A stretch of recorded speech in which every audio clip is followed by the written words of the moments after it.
Hello and welcome to the Bookyard. I'm Sam. And I'm Kai. Actually, I'm not, but welcome to the Kai. Bookyard. How was your week? Oh my goodness, my week was pretty good. I do have like a little story to share though, because I had something so annoying happen. Actually, I haven't told you about this yet. Ooh. New drama. So I was at something. It was just like a friend gathering situation. And these people start talking about books. And obviously if somebody's talking about books, like I can relate with that. And I'm trying to make new friends. So I'm like, oh, do you read? And the girl goes, yeah, do you? And I was like, yeah, I do. What do you like to read? And then one of my other friends was like, oh, she likes to read fantasy. And I'm like, yeah, I also like to read like nonfiction as well, or sci-fi. Like I kind of read a lot of it, but mainly fantasy. Yeah. And I was like, what do you read? And she was like, yeah, I only do like nonfiction and self-help. And like was just so like icky about it and was just like, I'm better than you. And I was like, okay, girl, like I know that we're all like entitled to our own likings of books, but it just was so gross because she felt like she was better than me because she reads nonfiction. And I was like, girl, I also read nonfiction. Yeah. But like that doesn't make you better than me. Ooh, I do not like that perspective. But have you ever had that happen to you? Oh, absolutely. It happens all the time. Anytime someone's like, oh my gosh, Sam reads a lot. People ask, what was the last book you read? Or, you know, what's one of your favorites? And you have to be so picky because people get so rude about the things that you read. Yes. And I actually know a few people who are the same way, who are just like, have you read Rich Dad, Poor Dad? And I'm like, what the? No. Actually, I have, but it wasn't great. Also, I do have to say that we have a new setup today where I'm looking at Sam and it's so fun. It's fun, but kind of creepy because I'm not used to it.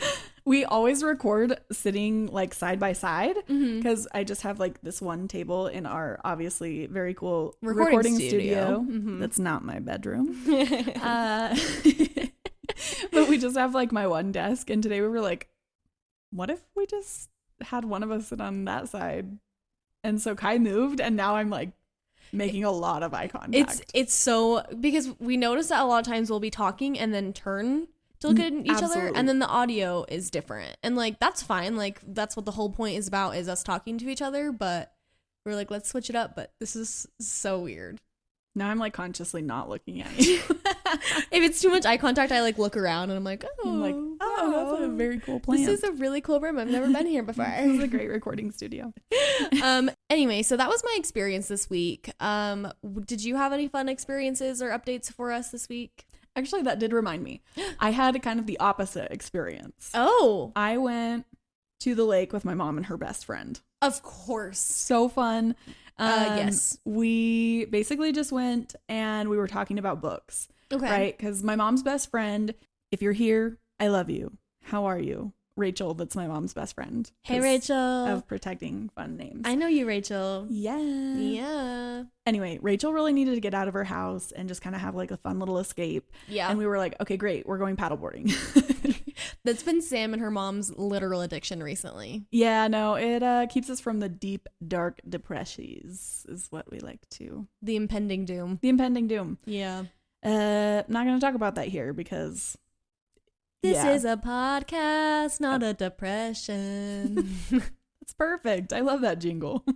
We save that and then record it every time something is really sad. Okay, well, I'll save it as like a soundbite for us. Anyway, we went to the lake. We were having fun. And my mom was like, hey, Rachel, have you been reading any fun books? And Rachel said like, hey, I'm actually really trying to get through... I think she actually is trying to get through ACOTAR right now. That's my mom. She's like, this is not very good. Yeah, no. that was her exact wording. She's like, I've got so much hype, but I just don't get it. Absolutely. She was like, Sam, it's not great. And I was like, nah, not really. No. I was like, I mean, you could get a few books in if you wanted, but like, it's fine. Yeah. Like, it's not like the end all be all, right? No. But my mom was like, yeah, on Sam's podcast. Oh my god. And I obviously am still in the moment where I'm just like, yeah. I just tell you something after, but yeah. Okay. So I was there and Rachel was just like, hey, what is this podcast about? That's so crazy. I would pay to listen to you. Like, you're so fun. I always love to like get book recommendations from you. And I was like, oh, that's fun. Oh. And then I had to tell her, because this was right after we had done our best and worst of Planted in Pages. Oh, okay. And I had to describe to her in detail like the last books, like the last episode we did. And I was like, and I didn't know how comfortable she'd be, because obviously that was kind of out there, like our worst for Planted in Pages. It wasn't like a terrible book, but it's so hard to explain.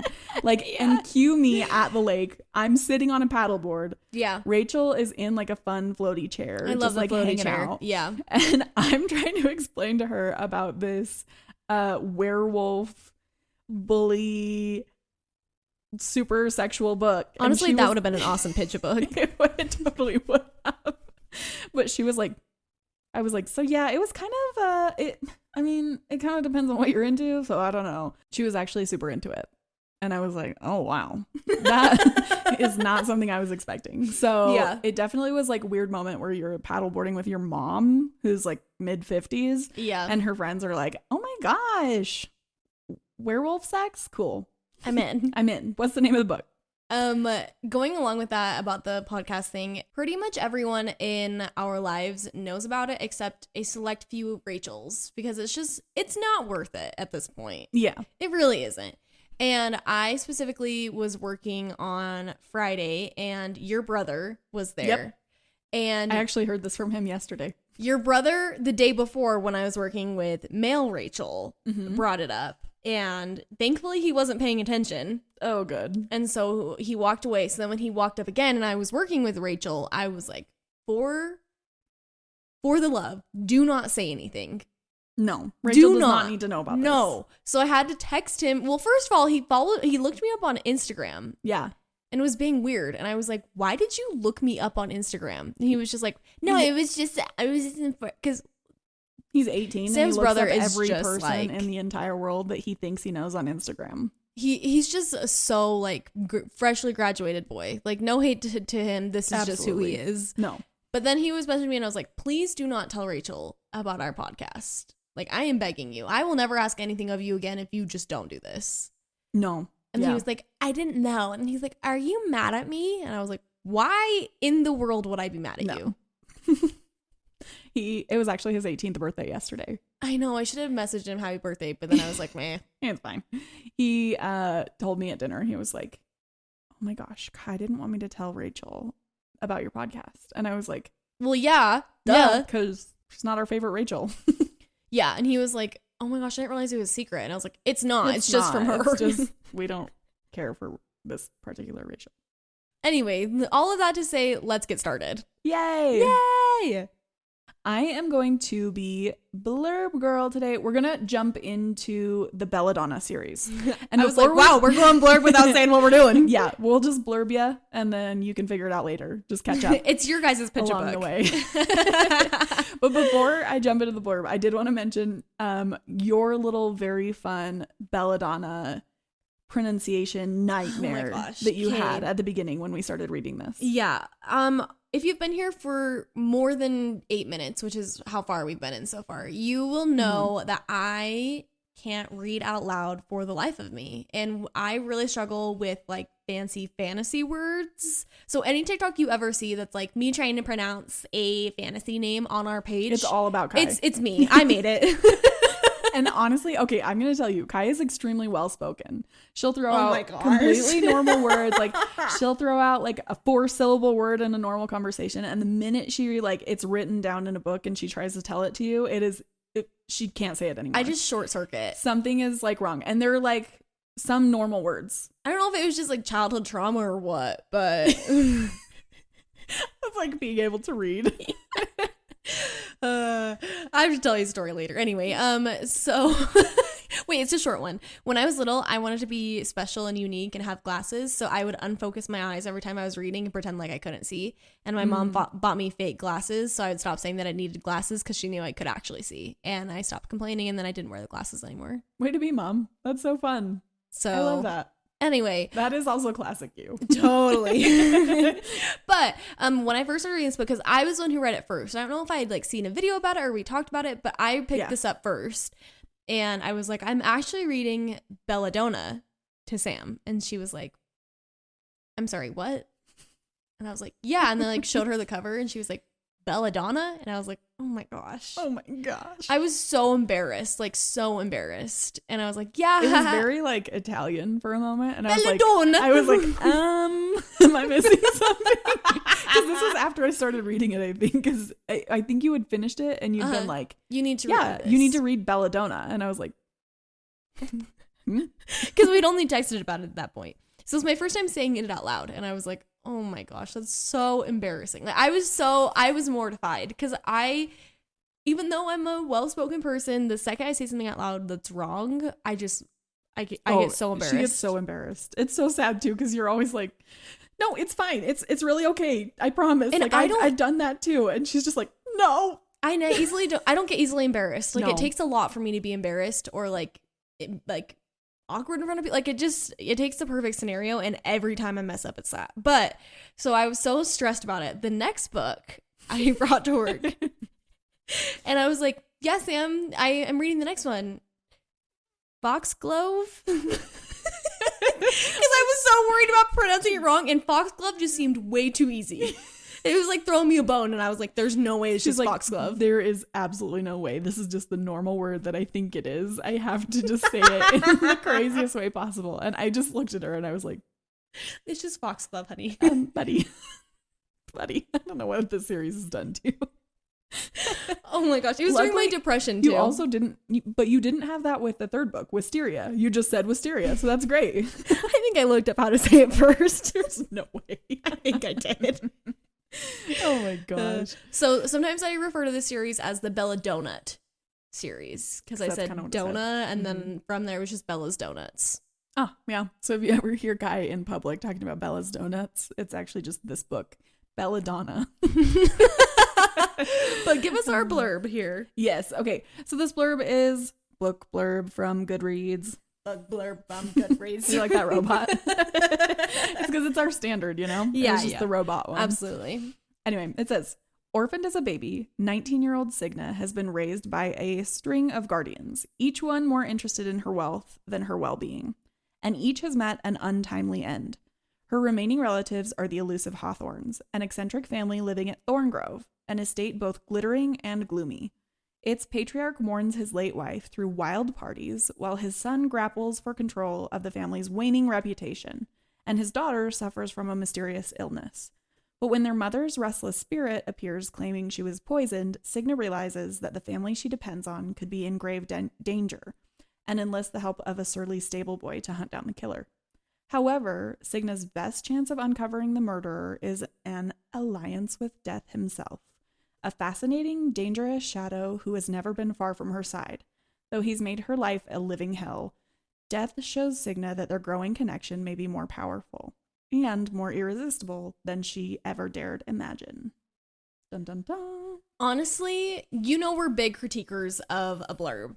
That was a great blurb. Great blurb. Like, I'm into that. That covered a lot of things, gets you excited, doesn't give you too much, but gives you a great idea of what the book is going to be about. And the vibes are there, you know? The vibes are there. When you first read it, it's kind of like, okay, because this is a YA series, although it kind of teeters that, like, more adult of the young adult. Absolutely. But it is a YA book, and it's kind of come across as, like, a paranormal fantasy kind of vibe, but it absolutely is also a mystery. Yes, it does give off that mystery vibe, which was really fun because that wasn't what you were expecting, but it was a great element within the book. I am actually a sucker for that, like, subplot genre, like a subgenre. If someone's like, this is fantasy, and you add in another thing, I'm like, oh my gosh, that's so crazy. Yeah. Or I also love it when people do that with sci-fi. They'll be like, this is a sci-fi book, and then you get like some crazy like fantasy animal in there or some crazy thing, and I'm just like, what? Have you ever read a sci-fi romance? I don't think I ever have. I wrote one about the sandworms of Dune. You wrote one? Yeah, and you just fell in love with them. for whatever reason, this week, me and Sam have uncovered so much lore about one another. I'm kidding. I would not. Who would fall in love with a worm? Oh my gosh. I was like, because the worst part was I believed you. And I was like, I get it. I saw your eyes and you were like, yeah. And I was it was like, Sam would do that. I just thought of that phrase. Would you still love me if I was a worm? And I was like, can you imagine the sci-fi and it's Dune, but like instead of just like a normal person, someone falls in love with a sandworm? Oh my gosh. I can't believe I fell for that. But would you be my friend if I was a worm? Yeah, probably. Probably. Wait, would you be a sandworm? Or like a little baby worm? A little baby worm. Yeah, I guess. Ew. How dare you? I would carry you in my pocket and make you go everywhere with me. I would die in there. I've taken care of worms before. I would like prefer one of those plastic like little ones that come in the bug kit. No, I was going to keep you in a plastic bag. Oh my gosh, I've been reading too much crazy stuff. Anyway, let's talk about the characters. We're just kind of all over the place. Sorry, everyone. But characters. So we have our main character, Signa Farrow, obviously. We have Death. Yay. And then we get into her like extended family, which is the other main characters. So we have Lillian Hawthorne, who is her dead. I say aunt, but doesn't matter. And then we have Blythe Hawthorne and Percy Hawthorne, which are her cousins. Little cousins. Mm-hmm. And then we have their father, Elijah Hawthorne. That's kind of our main ones. We have a couple of side ones. The blurb mentions the groom, like the horse guy. You know, he's a horse girl. Well, this is Silas. Silas. And he helps her in the middle of like the mystery, which is very fun. Yeah. Because basically what happens, I know blurb kind of mentions it, but she comes into the situation. She's been with like a ton of families. So Signa has, from the time she was a baby, so when she was a baby, her family hosted this big old party and everyone at the party, including her parents, died. So she's kind of in this realm where she is like the object of a lot of suspicion because every time she goes to a new place, the people who she lives with die. Yeah. Like over and over again. And it's not like once or twice. It's just like consistently they keep dying. So Signa has some serious like issues with death and also guilt. But she ends up going to the Hawthorns and it's finally a place where she kind of feels at home. Yes. She hasn't really had that since she was little. And she has these two really cool cousins who are nice and like kind to her. And they just lost their mom. So they're kind of all in this grieving period. For sure. Elijah, her uncle, is just like absolutely in like grief's like claws. He's just in there. He's in the paws. He's in the paws. It's like a cute, fluffy, grieving animal, and he's just there in the paws. He's in the throes of grief. Yeah. Right. And so instead of like crying a lot, he just throws like a lot of parties and becomes a drunk.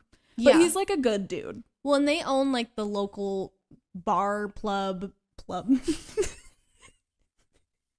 I meant to say pub. Blub. Well, I was going for bar and pub, but it's like a gentleman's club. It's a gentleman's club, yeah. So that's what the end goal was. Plub is fine. They own the local plub. And so that's the company that Percy's trying to save and bring back up, but Elijah is just in the paws. In the paws of grief. In the paws of grief. So Percy's taking up the plub. Yeah, absolutely. Oh my gosh, we forgot what's the other uncle? Like it's Elijah's brother. He's like a huge part of the series. He's not like a huge part of the series, but he's in all of it. It's Elijah's brother's name is Byron. Duh. Obviously.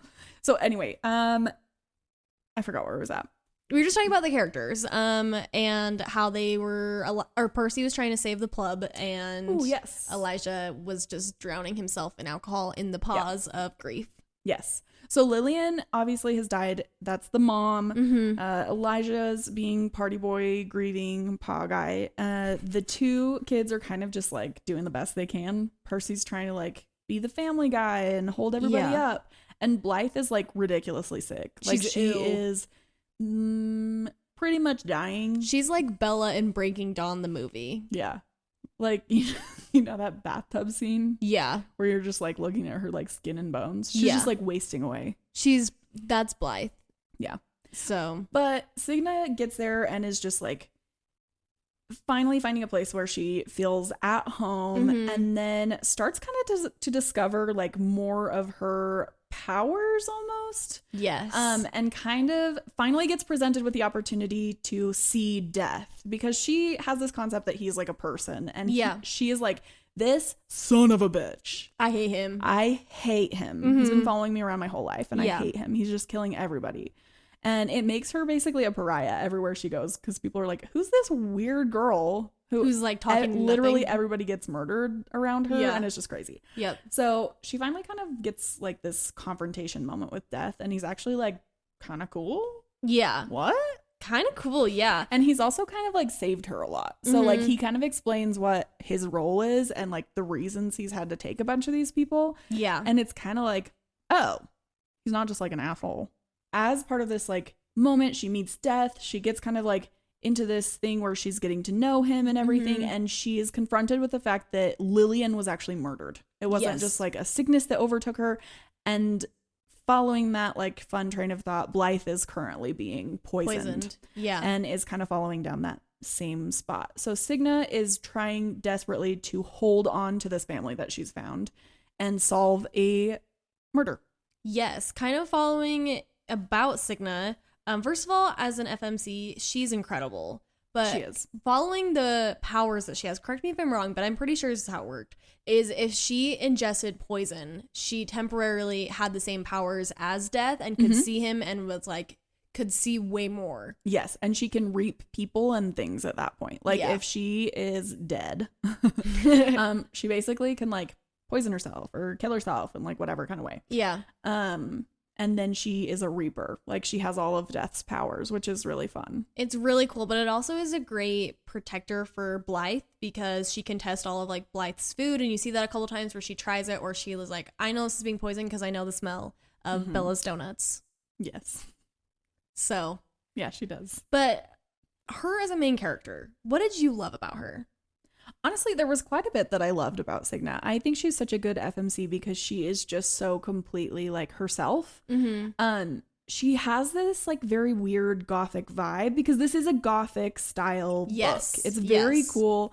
But she is one of those people who's just like a little odd and people don't really know what to do with her.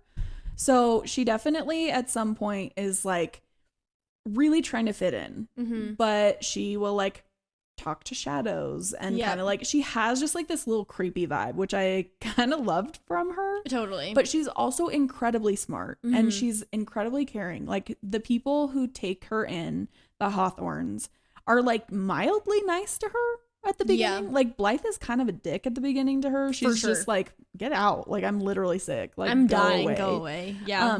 But it doesn't stop Cigna from like absolutely falling in love with this family and wanting to do everything in her power to save them because she hasn't been able to do that before in her life. Yes. So just the fact that everybody misjudges her and she kind of is just isolated in her life, but she holds on to people. It's so nice. It's so fun and refreshing. She's not like someone who has like a little evil bone in her body. I think she's kind of just pure. She's great, and that's actually one of the things I love about her as well, is that she's willing to do whatever for anybody, even if they really don't owe her anything and they treat her horribly, which I think we sometimes miss in FMCs because they want them to be powerful and strong. And I think that Cigna is still all of those things, but she also is loyal and can care about other people while not treating people badly. Yeah, she's a great combination of someone who's extremely strong and powerful, but also very, like, she can be very soft and vulnerable, which is so fun. She was a great FMC, I thought. I also really liked her name. I thought Cigna was such a weird name at first, and it totally matches her. It just totally does. Yeah, I kept thinking of Sigma, which is big with, like, my little siblings. Or love. Like, I think it's, like, Signa Blast or something like that. I don't know. I love that. I'm not hip anymore. I don't know what the thing is, but I know that they say Sigma a lot, and it's supposed to be like better than Alpha. Ooh. So you're like a Sigma. That's so fun. It's like sorority girl name. Anyway. It's like I liked it other than I kept thinking in my head Sigma. Nice. Yeah. Let's talk a little bit about Death as like a character, because we talked a little bit about the other ones, but he really is our MMC. Yeah. We get Silas for a little bit. Yeah. But Death is really our main MMC in this book. Yeah. In both book 1 and 2 of the series. So amazing. In this series, Death is like, he's an immortal man. Like, he's an actual person, right? Yeah. But he appears to Cigna a lot of times as like a shadow. Yes. So he's not just like dark air. He's actually like a man. Literally like he's like a person. Yeah. Yeah. Like, I was very confused when we first started talking about Belladonna, because people were like, oh yeah, Death. And it was just like, they were talking about like, you know, he's like the weird shadow in the corner. And you were like, that seems like a really hard MMC to just be a shadow. To interact with, like, to talk to like look at. But like, he's an actual dude. Yeah. Yeah. He was great, I thought.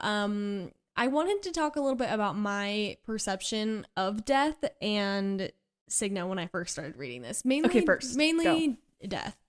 So I started reading and I was like, okay. And I had not seen anything about this book before. I don't even know why I started reading it. But like, I didn't see any videos or anything, so I was going in blind. Yeah. And I was like, okay, Death is cool. He's old. He's nice. He cares about her.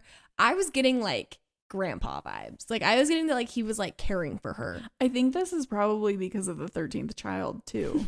But I think you're the 13th child after. I don't remember. I just like, I got such the vibe that like he was her caregiver and he was like a little grandpa for her. Like, he was gonna be someone who like looked out for her. And I was like, this is so cute, like a little like guide. Ew, and then all of a sudden he like brushed past her and her coochie got some butterflies and I was like, what is happening? What is happening? I was so confused. And I just remember like talking to you and being like, I am really interested to hear your thoughts about this book, because I was like, am I the idiot? And idiot is a strong word, but I definitely was not using critical thinking when I met Death, I guess, because I don't think that anybody else was ever confused about their relationship except for me. I really would love to tell you that I was confused, but I wasn't. I know. And you know what? Anytime I read another book and I see like the dark, mysterious guy, I'm like, okay, obviously this is going to be the love interest. But I seriously met him and I was like, aw, cute little Gramps. I'm sure it's also, there's like a big preconceived notion that that's who Death is, like in culture. Like, right. We talk about like the old, like hunched over, like scythe wielding, like Reaper guy. Well, and I'm sure that was probably what you were envisioning. Yeah. Yeah, but I was kind of doing a little bit of research about this book and what people thought, and I actually found a subreddit called "Is Belladonna Worth It?" And somebody commented, their name is That Bitch DM, obviously, and they said, and the romance is the most jarring enemies to lovers progression, like literally one page of progression from hate to lust I've ever read. All of that alone would have earned it a 2, maybe 2.5 stars for me. But the FMC is 19 and the MMC is immortal. And he's been following her since she was born. As in, he's been partially active in and fully observing her since she was an infant. Infant. Personally, I think that's absolutely disgusting. Oh, what do you think? I didn't get that at all. I mean, obviously I thought he was a Gramps at the beginning. Yeah. But after that, I was like, yeah, he's kind of hot. For sure.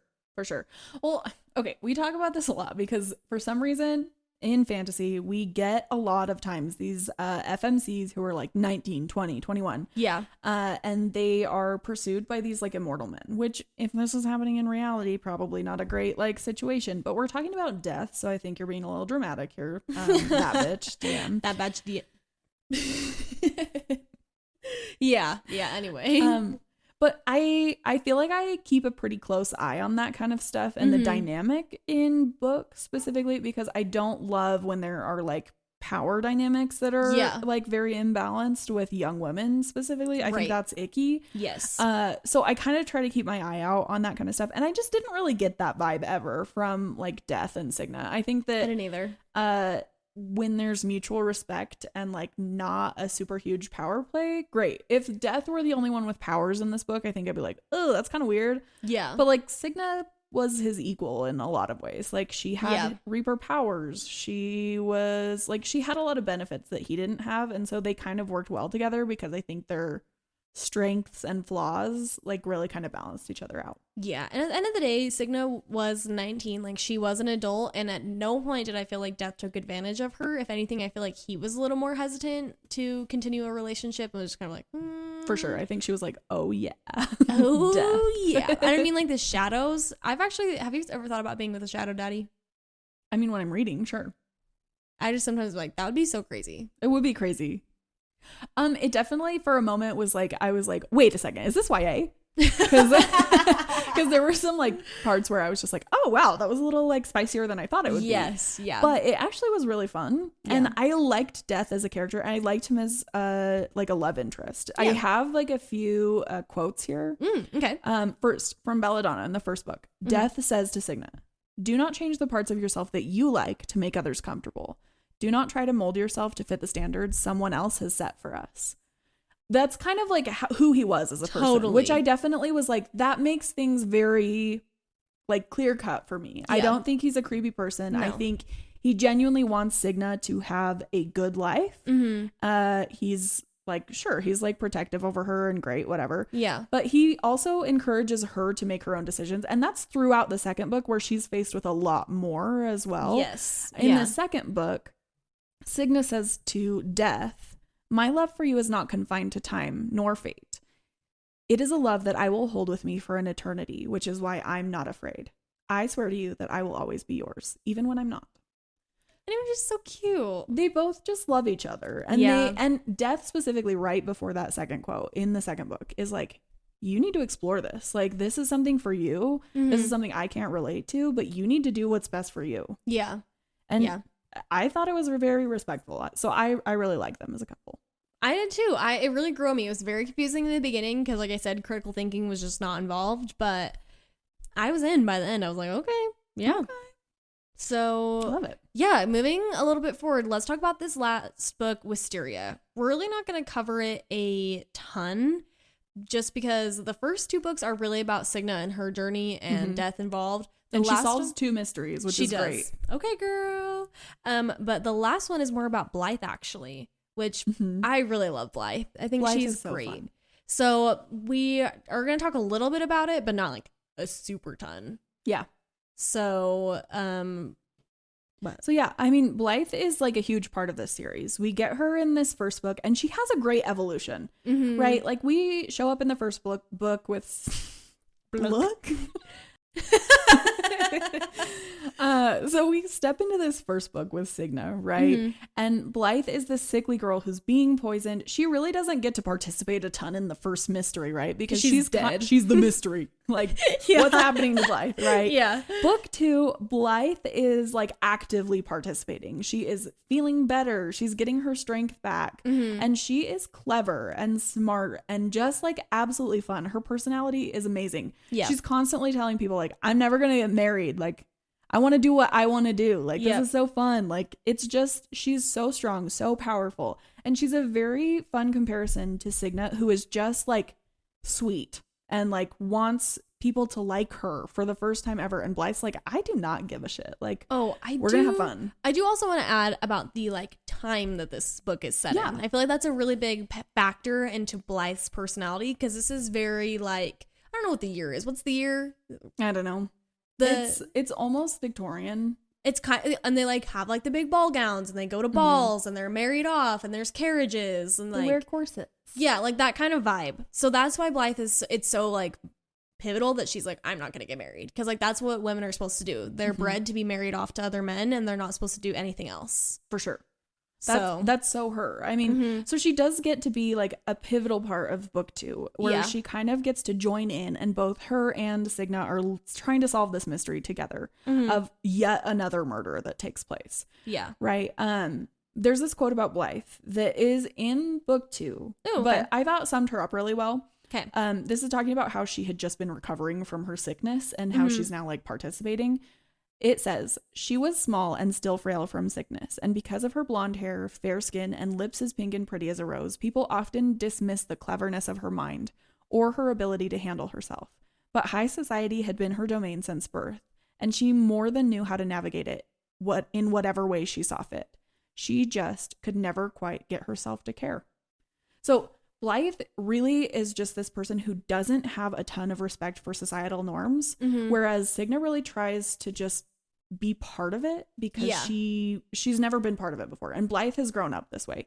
So they're very cool like comparisons to one another. But Blythe is such a good character, and she is the main character really of Wisteria, the third book. I don't know how much we're wanting to like spoil. I'm totally fine with that. Okay, cool. So in the like middle / end of the second book, we see that Cigna's powers are starting to be a little bit weird because another catalyst in the second book is that Death's brother Fate comes in and is like, your girlfriend is my wife who died and I want her. She's reincarnated. Yes. And it's Cigna, you know? And he's just convinced, and Cigna is like, no, like I'm pretty sure like I'm of death, like I am a reaper. But then like suddenly she starts having more powers where it's giving more life, and that's who Fate's wife was Life. And she's like, this is so weird, and then by the middle end we find out that Blythe is Life, which, hate to say it, but it was kind of obvious. For sure. We talked about this a little bit before we recorded this, but all of the characters are extremely smart, intelligent, clever. They solved like 2 murders real quick. And then for whatever reason, when trying to find out about Cigna's powers versus Blythe, they are dumb as rocks. Absolutely. There's this part, and we just talked about this before we started this episode, where this like spirit Amity is talking to Cigna, and she's like, these powers are so crazy. Has there been any constant? Like when you use these new life-giving powers, like is there something that has been constant throughout? And then Cigna's just like scratching her brain and trying to find something. I just don't know. She's just like, I mean, I was feeling warm. Like she's not figuring it out. But every time she's used these new life-giving powers, Blythe has been with her. So it's like, like, it was just one of those moments where like, you're like, I guess everybody has a moment every now and then. But it definitely seemed like.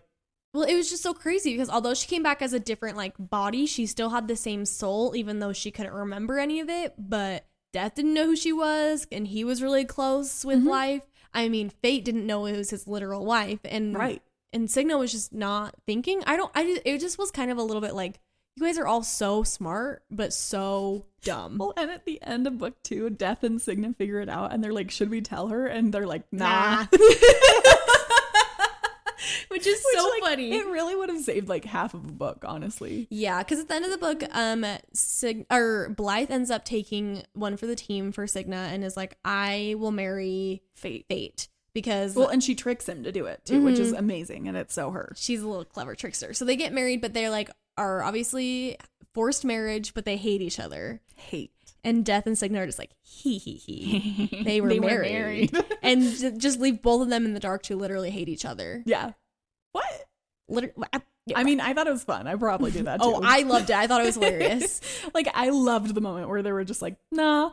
Yeah. So that last book is about them and their relationship, but with that, seeing Fate as an MMC in the last one, and in the first 2, Death being the MMC. Yes. Who do you prefer? Who are you thinking? Okay, so I know we're on opposite sides of this, which I think is so fun. So fun. It doesn't happen very often. No. But I'm absolutely a Death person. I love Death. Yes. Not in the like general, I love I want to bang dying, Death. Yeah. Like kind of way. But in like, I loved him as a character. Yeah. Like I genuinely loved him.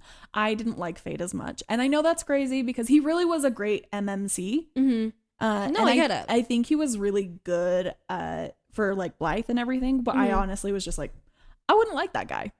You know what? I really liked Fate. I know you would. And I just don't know if it was just because I got off the wrong foot with Death or what it was.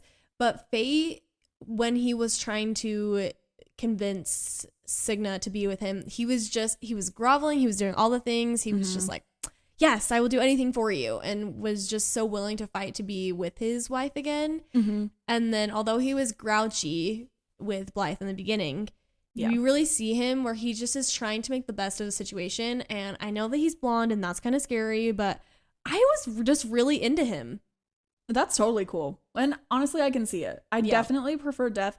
I think the one thing that really rubbed me the wrong way, and it was in book 2, was where we are told Life's story, like from 3 different perspectives. Like Fate tells us about her, Death tells us about her, and then at the very beginning of Wisteria, Life actually has her own little perspective. Right. And in all three of these perspectives, life is like, hey, I really am feeling like I need to go. Like, it is my time. I need to die. Like, I will come back. I'll be reincarnated.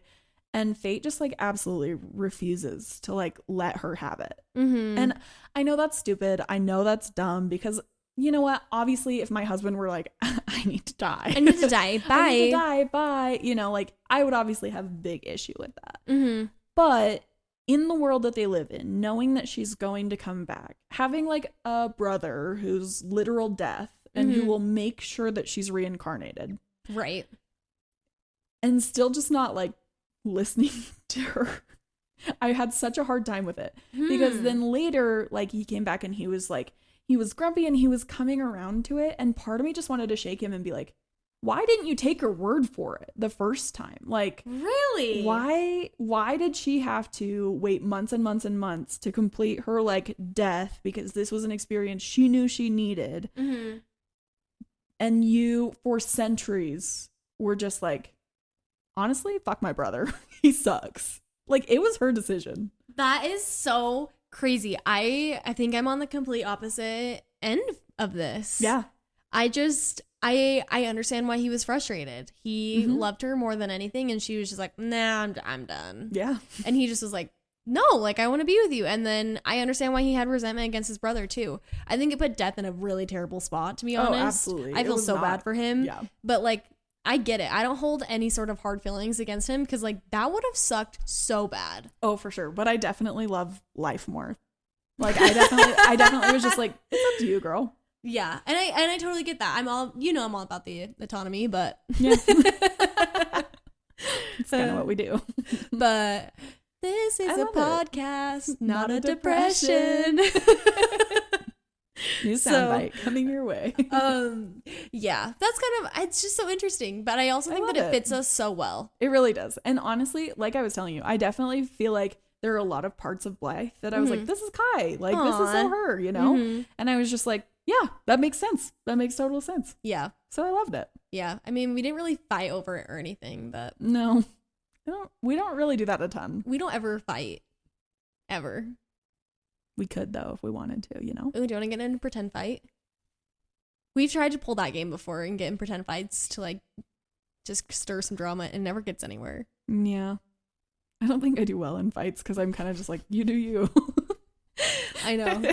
Anyway, what are your final thoughts on the series? I love the series. I thought it was really well written. I thought it was interesting. I thought it wasn't super like formulaic. It didn't follow like the roadmap that a ton of like romance and fantasy and paranormal stuff did. I loved that we had the little mystery aspects. Yes. And I loved the FMCs and the MMCs. I thought they were great.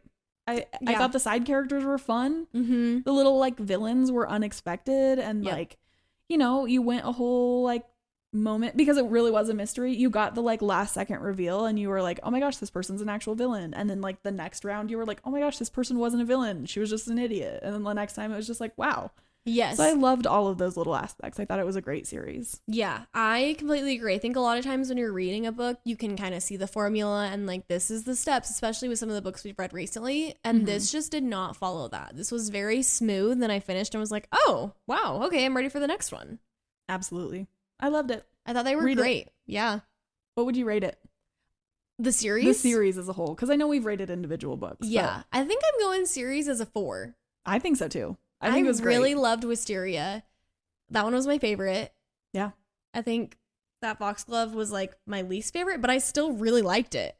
For sure. I honestly, I think they were solid. They were great. You know when you read a trilogy and you're like, yeah, well, you had to get through 1 or 2 was fine. And you have to defend it. I really was kind of just like, no, this was a solid series. Like, and each one of them I feel like would have stood up on their own. Yeah, I don't think that I would have to back up this series talking to somebody and like lie and be like, you just have to push through this. Like, I don't think I have that at all. I was like, yeah, this was great.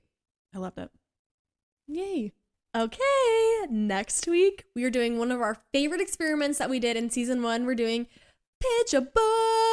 Yay. This was one of our favorite things where we secretly read a book and then pitch to the other person and see if they'd want to read it. And then we make them read it even if they don't want to. And then we talk about it. It's so fun. So we are so excited.